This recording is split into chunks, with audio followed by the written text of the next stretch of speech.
meus queridos, tudo bem com vocês? Eu espero que sim. E no nosso vídeo de hoje, nós vamos entender aqui como foi o primeiro reinado, né? Ali de 1822, do dado grito, quase não sei agora, o grito de independência, até 1831, quando Dom Pedro I sai do Brasil, expulso pelo povo, e deixa no poder Dom Pedro II, ainda com 5 anos de idade. Assim, uma criança de 5 anos assumiu o trono do Brasil. A gente chega já lá. Vamos analisar aí as características do que muda no Brasil após o grito de independência, do que vai ser esse primeiro reinado brasileiro, como é que vai se organizar as coisas aqui, e afinal de contas, como é que o povo, né, que apoiava Dom Pedro I até o grito de independência, como é que o povo muda de lado e passa a criticar o governo de Dom Pedro, e inclusive a exigir a saída de Dom Pedro do Brasil, ali já em 1830. Vamos falar de tudo isso aqui de uma forma mais suave. Vamos começar então com as primeiras definições, as primeiras decisões depois do grito de independência em 1822. O que vai acontecer com o Brasil a partir dali? Bom, em grandes mudanças, nada. O Brasil continua tendo uma relação muito parecida com Portugal. Portugal, primeiro, não aceita, né, não reconhece o grito de independência do Brasil. A primeira nação que vai reconhecer o grito de independência do Brasil é os Estados Unidos. Isso já em 1824, mas isso porque existia um interesse aí dos Estados Unidos de estender relações comerciais para os outros lugares da América. Existia o lema defendido pelos americanos lá dos Estados Unidos, que era a América para os americanos, e essa campanha, esse lema defendia que todas as terras americanas ocupadas aqui pelos povos que já viviam aqui deveriam ser dos povos que viviam aqui, e não dos colonizadores europeus. Existia uma campanha contra a colonização europeia por parte dos Estados Unidos. Vale lembrar que os Estados Unidos foi colônia da Inglaterra e conseguiu sua independência umas décadas antes do Brasil. A coisa só vai mudar, né? O Portugal só vai reconhecer a independência do Brasil em 1825, quando é assinado o Tratado de Paz e Amizade. Olha só. Coisa linda o nome do tratado. Porém, o Tratado de Paz e Amizade ele só vai ser reconhecido após o pagamento de 2 milhões de libras por parte do Brasil. Sim, uma indenização de 2 milhões de libras para o Brasil se ver livre de Portugal. E ainda assim não se viu. O que a gente pode dizer que de fato muda aqui no Brasil, depois da independência, é o investimento na industrialização e o avanço que vai ter em alguns pontos determinados do comércio e da indústria brasileira. Sim, porque agora existe uma liberdade maior, principalmente nos acordos que o Brasil vai fazer.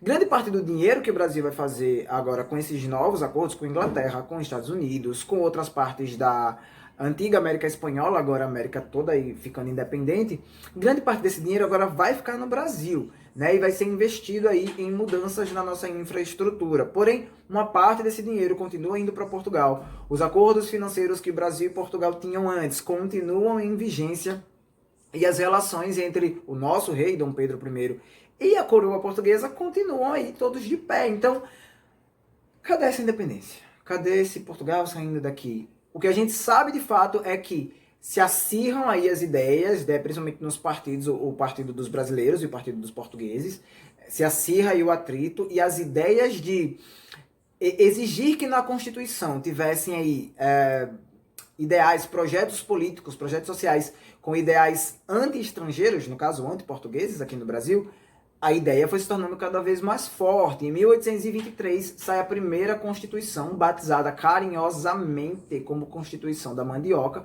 porque existiam algumas exigências ali de que para você poder se candidatar ou para ter direito ao voto, deveria ter aí um mínimo de produção de mandioca, de casa de farinha. É farinha de mandioca mesmo, assim. Incrível, mas é Brasil.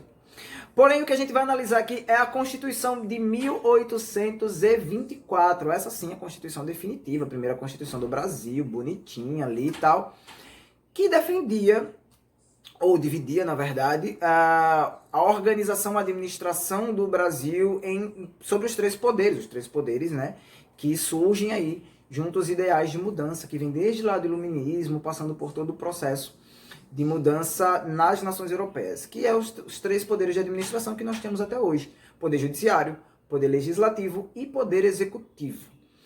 Os 3 poderes, eles são independentes entre si. Um poder não pode interferir nas decisões do outro poder. Porém, e só isso já era uma característica diferente de todo o tipo de governo imperial que já existia, principalmente o governo imperial português, que era tão conservador, tão retrógrado. Porém, aqui no Brasil vai existir um novo poder, criado apenas para Dom Pedro II. Sim, eu estou falando do poder moderador. E o que é que dizia, né, o poder moderador nessa Constituição de 1824? Que os três poderes, eles continuavam independentes entre si. Uma parte não podia interferir na outra. Porém, o poder moderador dava a Dom Pedro I, o rei, o poder de mexer, interferir em qualquer uma das outras três pastas, qualquer um dos outros três poderes. Inclusive, ele tinha o direito de tomar decisões do poder executivo, do poder legislativo e do poder judiciário, mesmo que os líderes desses poderes não concordassem. Ou seja, não mudava muita coisa sobre o que era um governo imperialista. Porém, a gente tem que sim dar o braço a torcer que muita coisa vai ser investida aqui no Brasil. Mas, se a gente acha que as coisas vão mudar e que o Brasil agora vai para frente e que há uma desassociação, ou uma dissociação, né, porque desassociação não existe, uma dissociação entre Brasil e Portugal, a gente está muito enganado. Por quê? Por todo esse atrito que existe aí entre o Partido dos Brasileiros e o Partido dos Portugueses, a Câmara vai ser dissolvida, ele vai mandar embora todo mundo, né? Ninguém mais, não tem mais Câmara aqui, eu vou governar sozinho. Só que é impossível, né? Era necessária a Câmara para que o governo pudesse caminhar. Então a Câmara, ela, posteriormente, alguns meses depois, ela é reconstituída. Porém, engana-se você se achar que todos os políticos ali do Partido Brasileiro que foram mandados embora vão voltar. Não, os mais exaltados não voltam. Porém, os portugueses voltam.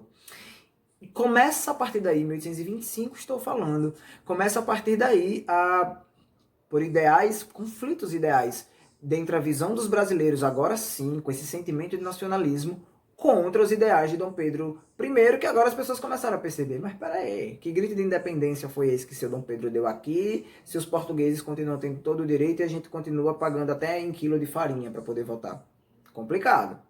Obviamente, a atitude do imperador Dom Pedro I e essa nova Constituição não vai agradar o povo brasileiro, e o atrito que já existia aqui dentro, né, pelas insatisfações de tratamento, vão ficando cada vez pior. Existem dois episódios que são icônicos sobre essa insatisfação do povo. Um acontece aqui no Nordeste, né, que envolve aí Pernambuco, Paraíba, Rio Grande do Norte e Ceará, que é a Confederação do Equador, e existe um lá no sul do país, que era uma região, talvez, uma das regiões menos desenvolvidas, a maior parte eram campos abertos, porém, já era uma região de grande importância para o comércio brasileiro, né? Principalmente ali a região do Rio da Prata. E eu estou falando da Guerra Platina, na Cisplatina, na verdade, que atualmente é o estado é o país do Uruguai, mas que era o estado da Platina, da Cisplatina, que pertencia ao Brasil. Sim, o Uruguai pertencia ao Brasil.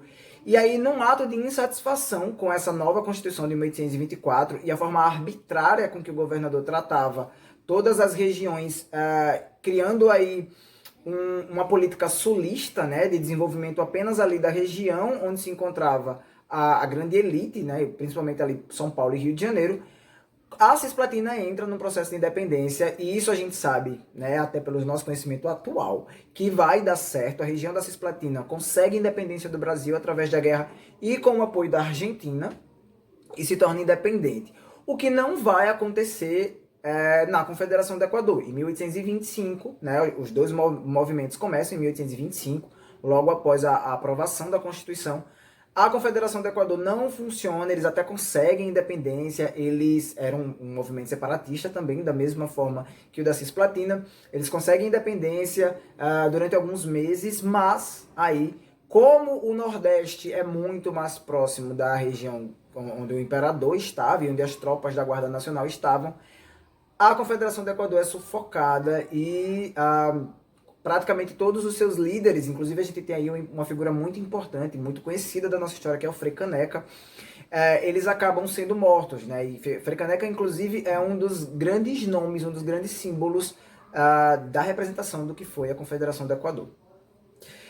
Com o passar disso, né, a Confederação do Equador, 1825, a Cisplatina se arrasta até 1828, e aí quando a Cisplatina consegue sua independência, o Brasil já está passando por um processo de crise generalizada, e essa crise ela está relacionada à má administração das finanças. Todas as regiões do Brasil ali acabavam praticamente sustentando São Paulo e Rio de Janeiro, né, e isso começou a provocar uma inquietação muito grande em toda a região do Brasil. E temos os episódios fatídicos aí da viagem 1830 já, da viagem de Dom Pedro para Minas Gerais, que é onde ele é mal recebido pelo povo, com faixas exigindo que ele saísse do Brasil. Cadê a moral do nosso rei, né? Era o imperador do Brasil. As pessoas que apoiavam ele alguns anos antes agora estavam fazendo protestos na rua com faixas mandando ele sair do Brasil. Quando ele volta para o Rio de Janeiro, e obviamente ali os jornais que trabalhavam para a coroa, eles tentam dar uma abafada nisso, então fazem uma grande festa para receber Dom Pedro. E nessa festa ele é agredido. Ele não, todos os políticos, todos os portugueses e as pessoas que apoiavam Dom Pedro são agredidas na festa debaixo de garrafada. Eu não tô brincando, eu tô falando sério. Deu garrafada. Acho que nada mais icônico para um final de governo, final de império, né, no Brasil, do que terminar com uma briga de garrafada num bar, de noite, dando garrafada no rei. Não é em qualquer pessoa, é no rei. Então, esse episódio aí, a Noite das Garrafadas, marca, talvez, o último protesto mais violento contra o governo de Dom Pedro I. Pouco tempo depois disso, ele volta para Portugal. Existem outras coisas acontecendo lá em Portugal, outras movimentações que levam Dom Pedro a abdicar do trono brasileiro, deixar o filho dele, né, Dom Pedro II, aqui para assumir o trono e voltar para Portugal. A gente vai falar sobre essas motivações que aconteciam lá em Portugal no nosso próximo vídeo, quando a gente vai falar vai falar também sobre o que foi o governo regencial, o período regencial do Brasil. Nesse período aí em que Dom Pedro II tinha 5 anos até esperar ele ficar maior de idade para assumir o trono oficialmente, certo? O nosso vídeo de hoje vai acabar por aqui, mas aí já sabem como é que é o nosso processo. Qualquer dúvida, comenta aqui embaixo, eu vou voltar para olhar depois, se tiver alguma dúvida eu respondo, mas eu já quero deixar aqui para vocês que eu tô sentindo falta dos comentários, do engajamento de vocês nos vídeos, então quero ver todo mundo comentando aqui, mesmo que não tenha dúvida, deixa algum comentário, para eu sentir essa participação de vocês aqui nas aulas, certo? Vocês acabaram de ver minha mãe aparecendo ali atrás da porta.